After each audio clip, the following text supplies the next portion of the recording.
வேதம் என்ன செய்து, ஒபே தி ஆர்டர். கர்த்தர் சொல்றதுக்கு கீழ்ப்படிங்க, அவ்வளவுதான்.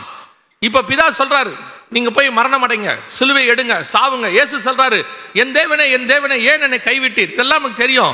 ஆனால் இதுக்கு தான் இயேசு, இதுக்கு தான் நான் உன்னை படைச்சேன்.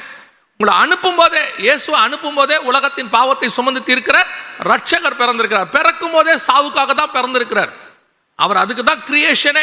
இப்ப யோசிச்சு பாருங்க, தம்மில் தாமே வசனம் சொல்லுது, பாவங்களை நீக்கிறவர் அவர் தான். அவருடைய கிரியேஷனே அதுக்காக தான். அப்படி இருக்கும் பொழுது பிதா சொல்லிட்டாரு, உங்களை அதுக்கு தான் அனுப்பிச்சு வச்சேன்.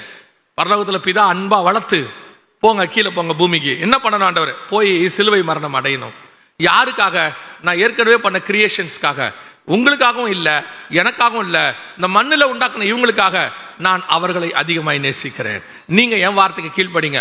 அவர் அப்படியே கீழ்ப்படிந்தவராய் வந்தார். அந்த கீழ்ப்படிதல் தான் உங்களையும் என்னையும் மீட்டு இருக்கிறது.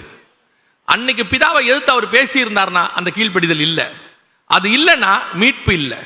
அப்போ இயேசு கிறிஸ்து கிட்ட இருந்த மிகப்பெரிய சுபாவம், வலது பாரசத்தில் உட்காரும்னா உட்காருவார், சிலுவைக்கு போனா போவார், மரணம் அடையும்னா அடைவார். ஒரு கேள்வி கேட்க மாட்டார். அவ்வளவுதான். என் பிதா எனக்கு என்ன சொல்லுகிறாரோ நான் அதை செய்கிறேன்.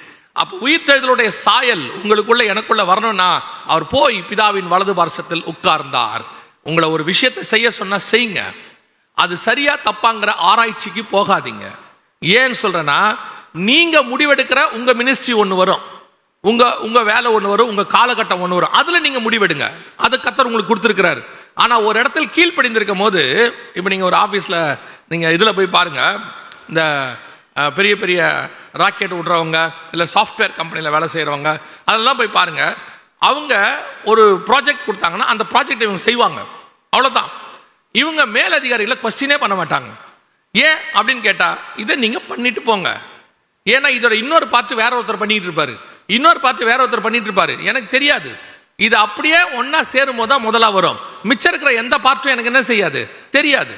எங்கிட்ட கொடுத்த வேலையை நான் செய்யணும். இது ஏன்னு கொஸ்டின் பண்ணோம்னா செய்ய முடியாது. நான் செய்யாட்டி அது வேலை பூரணப்படாது. நான் சொல்றது புரியுதா? நெகேமியாவே அலங்கத்தை கட்ட சொல்றாரு. எல்லாரையும் நெகேமியா போய் எல்லாரையும் சொல்றாரு, அவங்க வீட்டுக்கு முன்னாடி உள்ளதை கட்டுங்கன்னு சொல்றாரு. ஒருத்தன் கேட்கறான், நான் நினைக்கிற ஒரு உதாரணத்துக்கு, இந்த பக்கமும் யாரும் கட்டல, இந்த பக்கமும் யாரும் கட்டல, நான் மட்டும் ஏன் கட்டணும்? அந்த கேள்வியை கேட்டானா அலங்கமே வராது. உன் வேலையை நீ செய், அவங்கவுங்க வேலையை அவங்கவுங்க செய்வாங்க. ஒரு நாள் அலங்கம் கட்டி முடிக்கப்பட்டிருக்கும். அவ்வளவுதான். நம்முடைய வேலை பிதாவின் சித்தத்தை செய்வது. Obey the order. மறந்துடாதீங்க, பிதா நமக்கு எந்த இடத்துல வச்சு என்ன செய்ய சொல்றாரோ அதை செய்யணும், அவ்வளவுதான்.